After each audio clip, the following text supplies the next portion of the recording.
Hi, we're back again. It's Nina and me. And Nina, great to see you. How are you?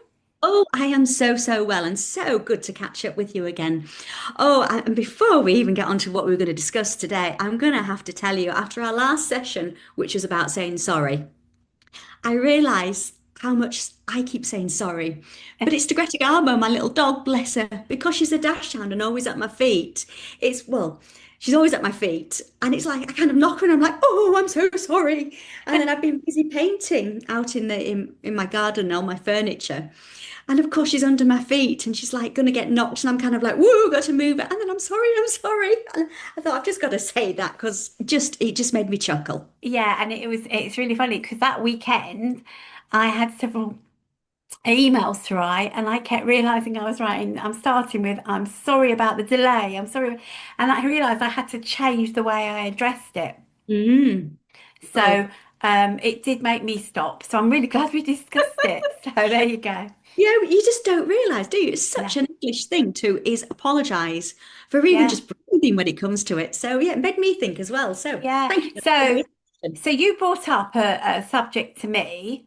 So Mm. do you want to talk about the background and what we're discussing today? I will do. So, again, like you, I work with independent clients and I work along mainly ladies who they're in kind of like a crossroads in their career and they kind of like they've either been in a job they'd only intended to be for maybe a couple of years, once their youngest went to, say, school, and then it was going to be high school, and the next thing they're at college or university. And these ladies are finding they're still in the same job. They're still doing, oh, the job title is the same, but their workload has like whoa, expanded and they've lost their confidence. So when we've sat down and had our initial chats and I've boosted them up and I've done your little worksheets of toot your horn and believe in yourself and going forward. And then I've had five ladies. It's funny how it's five again. And they're like, okay, I understand what you're saying, Nina. I believe what you're saying. How can I ask for more money? Because that's really what it comes down to. And I thought, you know what? That is spot on because Mm, it's an Indeed commercial doing the rounds at the moment and it's about asking for the pay rise. And the pair of them, you may have seen it as well, and it's like the either HR or the interviewer is saying, okay, what pay are you looking for?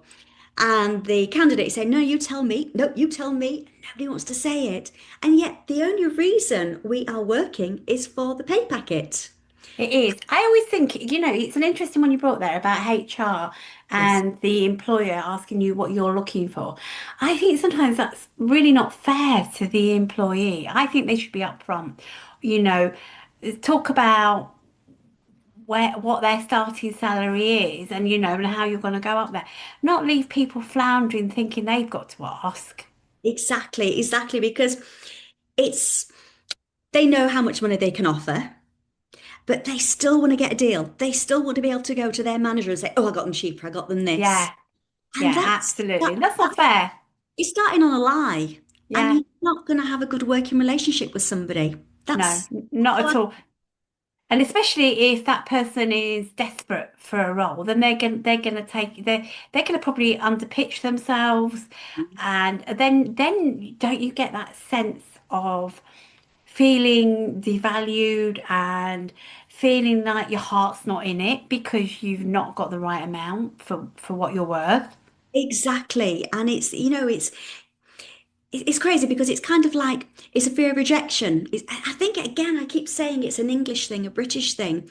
We're not allowed to big ourselves up, and it's kind of like we have to accept.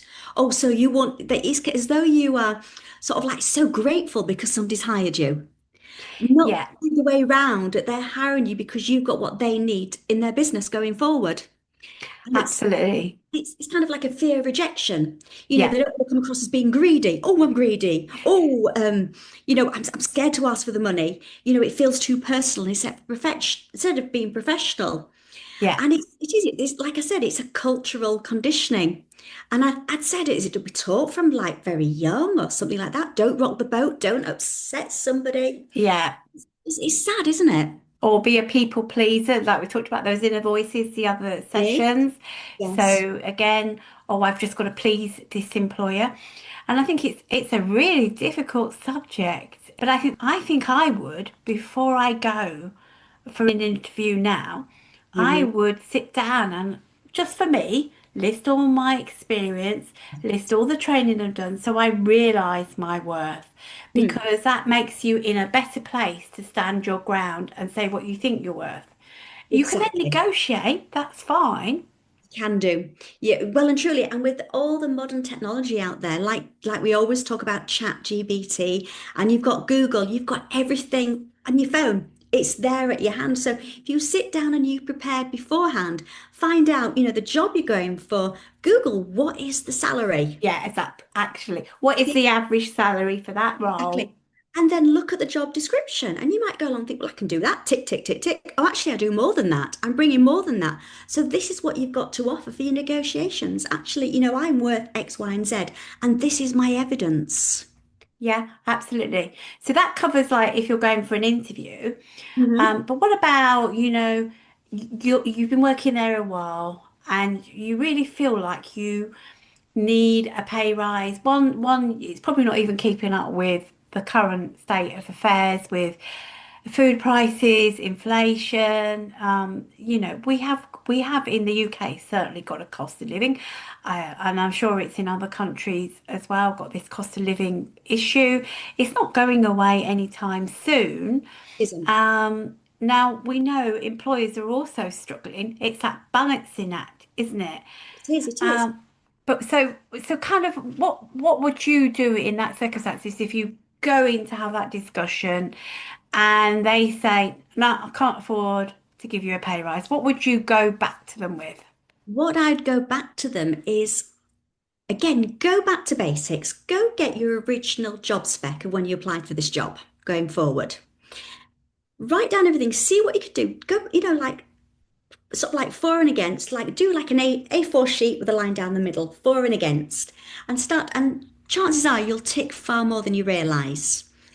And then start making a note of these extra jobs that you do, these extra responsibilities that you do. Because when it always comes down, and you and I know this from HR experience, etc., it's always about, in any business, it's the cost or time saving exercise. So it's what can you bring to that business that's going to either save Yeah, time or save money. And the chances are you'll have a lot. Again, use chat, use your phone, use chat to write down what you do. Do some research of the job because you probably find that the job description you had back in the day, just say you returned to the work after, your youngest has gone to nursery and you went in as a receptionist, administrator, and suddenly you're doing everything equivalent to, and I'm probably being realistic here, like an office site manager. yeah, Because you go along and you test the fire alarms once a week or something like that. These are jobs that you've taken on inherited that you're not paid for. But these are all negotiating tools. yeah, So all of this, it could be, like I deserve more money because I do X, Y, and Z.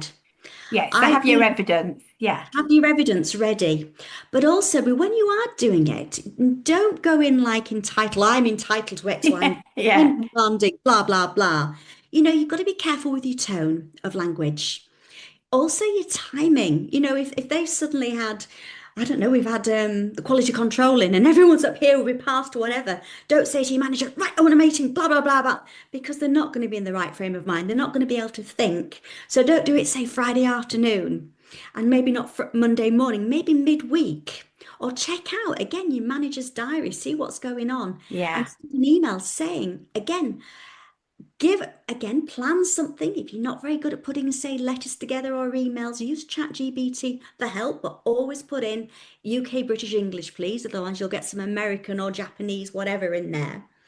And just let them know the reason I want to come and see you is I really want to discuss my potential in this business, my going forward, my job title, and, a salary increase.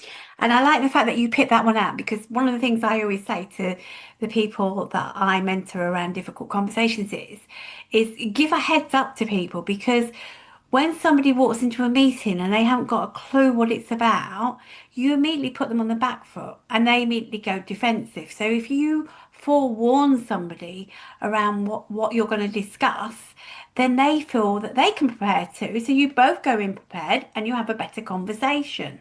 Exactly. I guess in a roundabout way, it's a difference between walking in with receipts versus saying, because I said so, because I said I got a bus, because I said I got X, Y, and Z. You don't want to build the friction. No, absolutely not. And again, and another thing I'm going to pick up on here is yeah, so it's really about your preparation, as you said, and the purpose of what you're going in there for. And also don't rush to fill the silence. Pause because this is the three P's technique. Pause because at the end of the day, people need time to think and they need to absorb the information. We all absorb differently. I like time to reflect, if I'm really honest. So somebody will fast me at me and I'll take a while to answer it. And then sometimes I'll even say, well, look, I need to go away and think about this. And Hmm. that's perfectly okay. So don't think you've lost because it's about winning for both sides, like we've talked about before. It is. And again, like we both said, it's preparation. Yeah. And your preparation is like a safety net. So the more you've done, the more research, the calmer you're going to be when you go in, because or when your nerves kick in, because your nerves are, anybody, it's like, oh, I'm asking you just it's just human nature, isn't it? Yeah, and then another thing I bring in, and I bring this up because I was sitting in a restaurant one day, and I heard two people who obviously worked together, who employed employees, and they were up in arms. They'd been asked to give their employees a pay rise, and they said we can't. Now both sides here could have gone in with a slightly different point. They said, we can't have a pay rise. Then what else could we have? Because sometimes you can just give them an extra day's annual leave, Yep. something like that. Give them something that's tangible that actually makes people feel like they haven't lost out. Exactly. Even like a late start once a week or something. Yeah, exactly. That Or what We, what we, what I we used to get half a day Christmas shopping. They took that off us a yeah. long time before I left because Well, they saw how many hours it was taking up and they realised. But just even being able to say to somebody, you look, you can go and have an hour for Christmas lunch and we'll still pay you for it. It's exactly. all those little things that Well, add up to valuing people. exactly what I used to do was, well, I can talk about it now because I no longer work at the local authority, is my team has to say, look, I can't pay you more.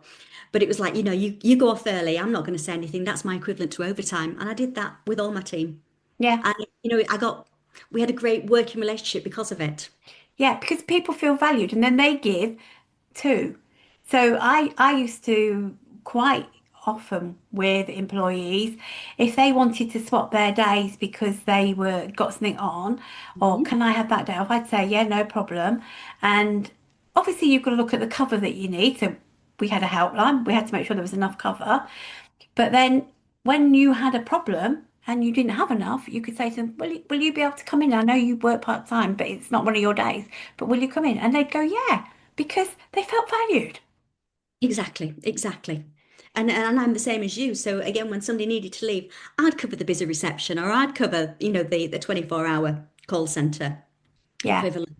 It's the same, yeah, like it's give and take. And yes, exactly the same.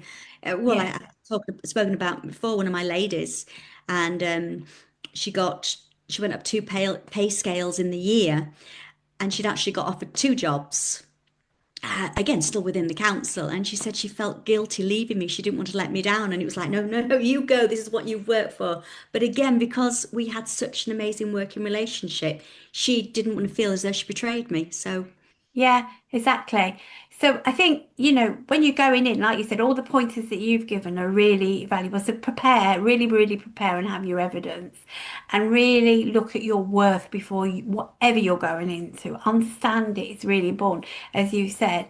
And, you don't, like you said, don't go in all I've got to have this. You can go in like, if a salary increase isn't possible right now, how else could we work around this? Because exactly. because I feel like I am giving above and beyond, Hmm. and it's okay to say that. It is. Yeah. Yeah, but be able to list it if you need to. be able to list it. And another little tip is, we all get that brain fog. We all get the like, oh, what am I going to say? So write it down in notes, take a notebook in with you Absolutely. Yeah, and say to them, look, I hope you don't mind. I've written some things down because I don't want to make a mess of this. This means so much to me. And thinking about that, think about the sentences of how you want to keep the conversation professional instead of emotional. yeah, You could write these sentences down or type them if you prefer to do that. So you've got them. So think of the sentences. So I'd like to explore how my contribution aligns with my current package. yeah. I've taken on extra responsibilities. Mrs. Smith, she left 5 years ago, etc., and nobody's been replaced. And I've got her line of business and her workload as well. So I'd like to discuss and have recognition for that. I've never complained. Absolutely, yeah. And when they come back and they're giving you pushback, it's okay to say, yeah, that makes sense. Um, so what do I need to Mm. get a pay rise? Because it's good to find out, isn't it? Yes, it is, because again, your employers have to know that you're not working there for free.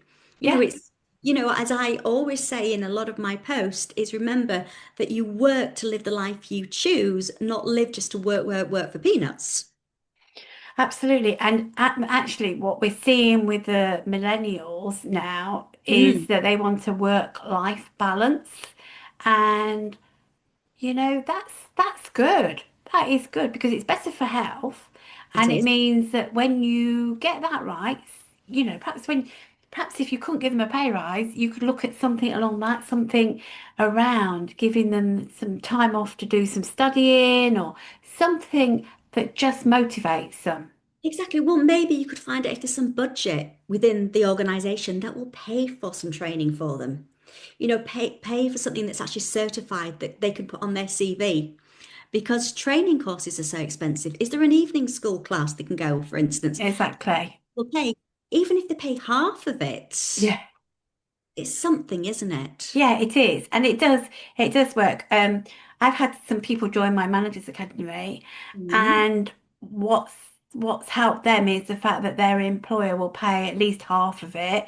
Um, so not all employers at the moment are providing management training, which is very sad, which really it does make me sad, but they have the sense to realise they need the training. And so the fact that they're getting a percentage of it paid at least alleviates some of it.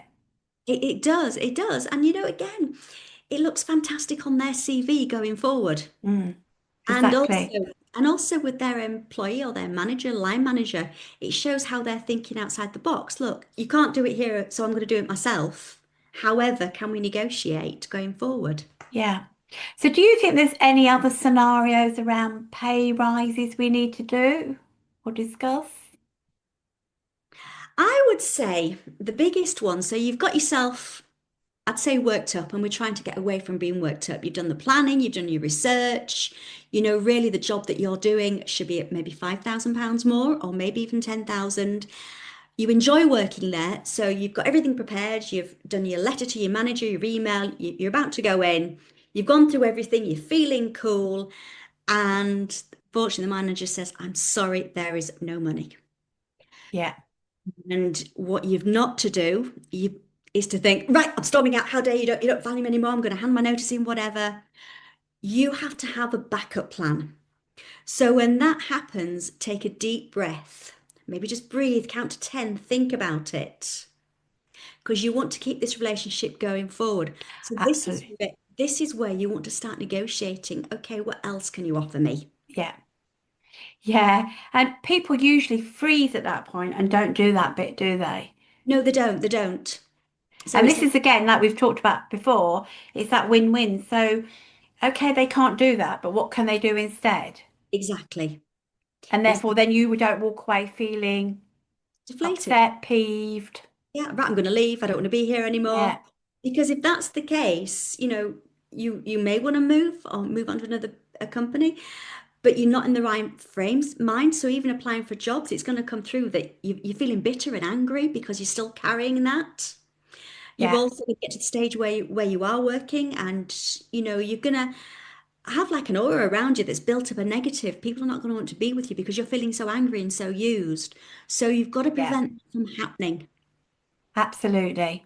You know, even it's like they say no, you don't panic, you take a deep breath and say, okay, and just say, what happens next? What can we do moving forward? Can we have a review in, say, maybe 3 months' time?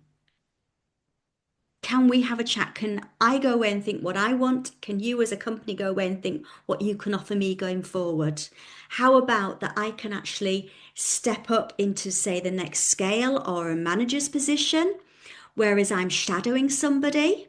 So I'm still on the same pay scale. I can drop some of my workload while I learn another pay. So I'm getting skills that from when I'm ready to go for a higher scale, I've got it. Does that make sense? Yeah, absolutely. And then another thing I can think of is if you, like you talked about earlier, if you can see ways of improving the business, Yes. don't hold back because you might be able to use that as evidence of how much money you've saved or how many, maybe you've saved time as well.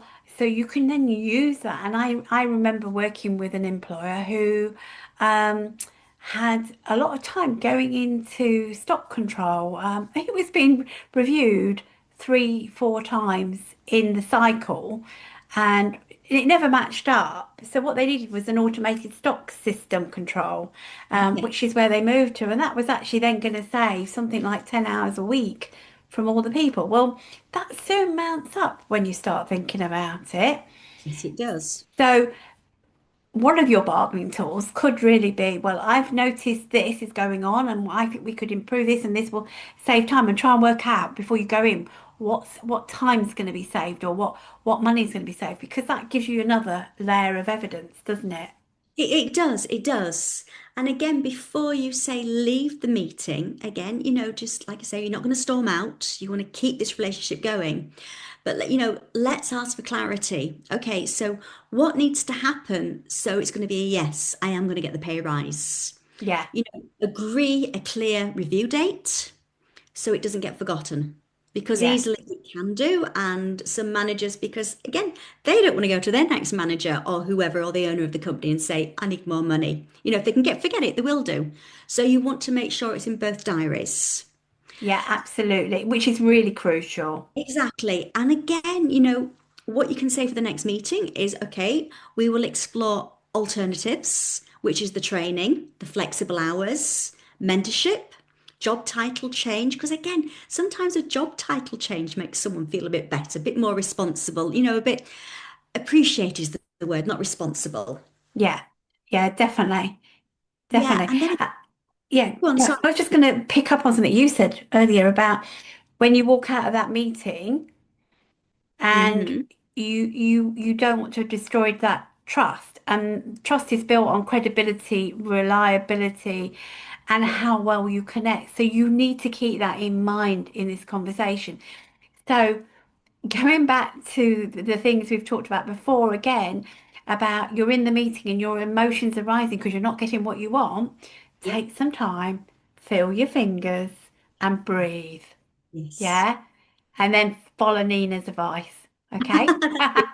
But but think about the words that they use. So if they say not yet, don't think, oh, that's it. They're Yeah. just blunt me. It's not the same as never. It's not going to happen.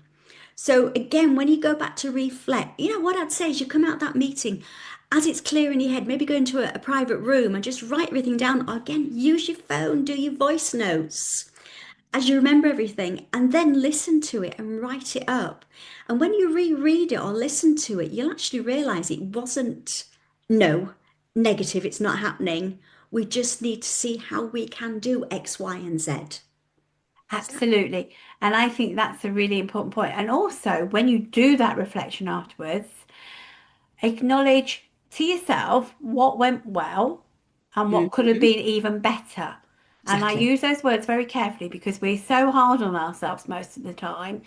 So it's not about, oh, that was terrible. It's what could have been even better for next time. And so that you learn from that. And so that you're holding that. So next time you go in, you might try a slightly different approach. But that's fine. That's what life's about, learning. It is, it is. And also, what I would say to you, if you've actually had the courage to do this, to, go to a manager, your line manager, book something in the diary, prepare, well done you for thinking outside the box and not just accepting it and staying Yeah. there for the next 5 years. Exactly, because let's talk about that. Over 70% of employees avoid difficult conversations, and I think that's seriously worrying because you're at work for so long, You are? and if something is rankling with you, it needs to be brought out in the open because that's the only way you can build trust, you can Mhm. build your psychological safety, and you can feel like you're being valued. So we really need to encourage conversations, don't we, Nina? Yeah, we do. Always conversations. And, if anybody who is new to Nicola, do check out all her posts on social media, Facebook, Instagram, and LinkedIn, because you give so many perfect tips, the Thank perfect you. things to use. Thank you. It is a subject that I'm so passionate about that I keep and I've had one this week that we'll probably touch on in another thing around when you're managing upwards and they're wanting these demands like yesterday, how do you manage that?